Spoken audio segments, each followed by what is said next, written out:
Assalamualaikum warahmatullahi wabarakatuh. Balik lagi bersama saya Abdurrahman Sidis, kelas reguler 3B Fakultas Hukum Universitas Surya Kencana. Baiklah, di sini saya akan mereview kembali materi yang telah disampaikan oleh Ibu Profesor Dr. Hajah Heni Nuraini SMH dan asistennya Bapak Dr. Randy Aridayandi SMH. Baiklah, lanjut kepada materi, review materi, yaitu bentuk ketiga atau disebut turut serta melakukan atau mendeflegen. Yaitu pengertiannya KUHP tidak memberikan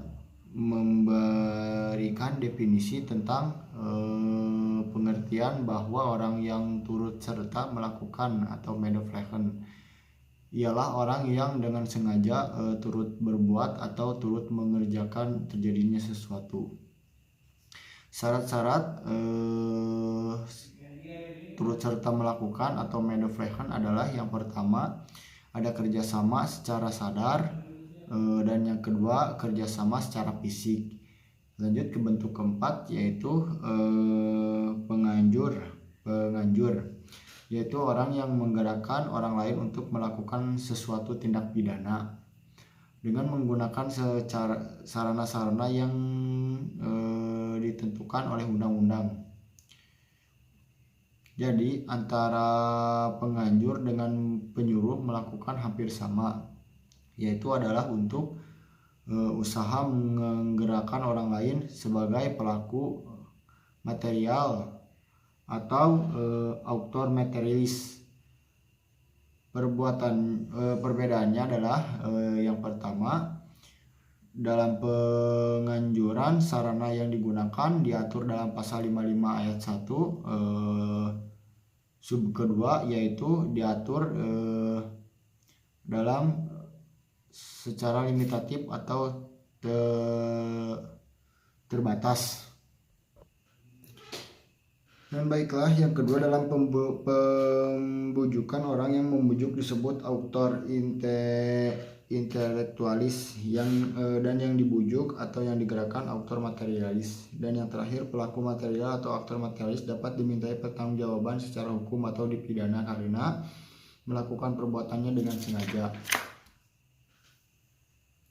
Dalam menyuruh melakukan atau doenflegen, yang pertama, ada sarana untuk menggerakkan tidak ditentukan atau tidak terbatas atau tidak limitatif. Yang kedua, dalam menyuruh melakukan, orang yang menyuruh melakukan disebut manus domina, sedangkan orang yang disuruh melakukan adalah manus ministra. Yang terakhir, pembuat material atau manus ministra tidak dapat dipertanggungjawabkan secara hukum atau tidak dapat dipidana karena tidak mempunyai kehendak. Dan lanjut, yaitu bentuk kelima, medeflitik atau pembantu, diatur dalam pasal 56 KUHP, yaitu ada dua bentuk. Yang pertama, pada saat kejahatan dilakukan, dan yang kedua pada sebelum kejahatan itu dilakukan. Pertanggungjawaban pembantu, yaitu KUHP mengatur pidana untuk pembantuan adalah lebih ringan daripada pelaku, yaitu di pasal 57 ayat 1 dan ayat 2, yaitu yang pertama, maksimum pidana pokok dikurangi sepertiganya. Yang kedua, apabila kejahatan diancam pidana mati atau seumur hidup, maka maksimal pidananya adalah 15 tahun. Oke, mungkin sekian review materinya. Saya akan membawakan jurnal yang berjudul perdagangan anak atau child trafficking lintas negara dalam kajian hukum internasional. Bisa disebut latar belakangnya perdagangan anak ini, masalah perdagangan atau dikenal dengan istilah trafficking semakin mengalami peningkatan berbagai latar belakang. Dapat dikaitkan dengan meningkatnya masalah perdagangan tersebut, misalnya karena lemahnya penegakan hukum, peran pemerintah, penanganan maupun minimnya informasi tentang trafficking ini. Adapun yang paling rentan untuk menjadi korban trafficking adalah perempuan dan anak dari keluarga miskin, anak di pedesaan, atau anak putus sekolah dan lain sebagainya. Perdagangan orang menurut definisi dari pasal 3 protokol PBB berarti perekrutan, pengiriman, pemindahan, penampungan, atau penerimaan seseorang dengan ancaman atau penggunaan kekerasan atau bentuk-bentuk lain dari pemaksaan, penculikan, penipuan, kebohongan, dan atau penyalahgunaan kekuasaan atau posisi rentan atau memberi atau menerima pembayaran atau memperoleh keuntungan agar dapat memperoleh persetujuan dari seseorang yang berkuasa atas orang lain tersebut. Untuk tujuan eksploitasi ini termasuk paling tidak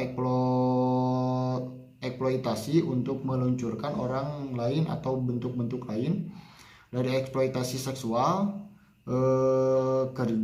kerja atau pelayanan paksa, perbudakan atau praktek-praktek serupa perbudakan, penghambatan organ tubuh atau pengambilan organ tubuh dicantumkan dalam pasal 3 protokol PBB untuk mencegah, menekan, dan menghukum trafficking manusia.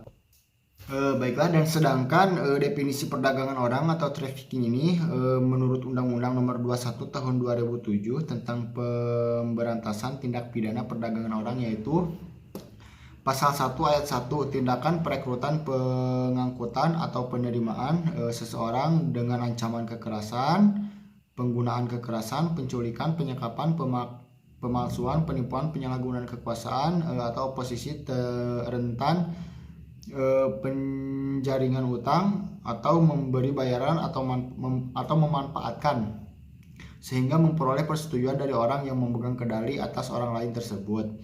Hal yang dilakukan di dalam negara maupun antar negara untuk tujuan eksploitasi atau mengakibatkan orang tereksploitasi.